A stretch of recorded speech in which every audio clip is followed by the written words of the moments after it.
Open the safety door. Loosen and remove the bolts and washers on the screen cradle.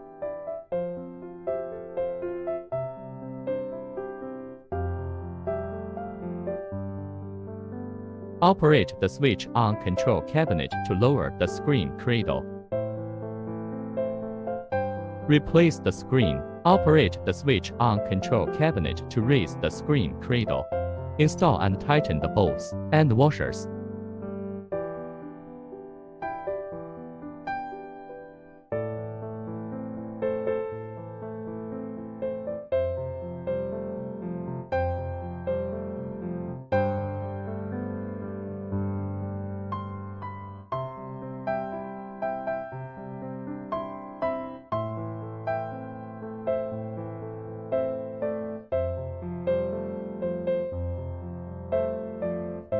Close the safety door.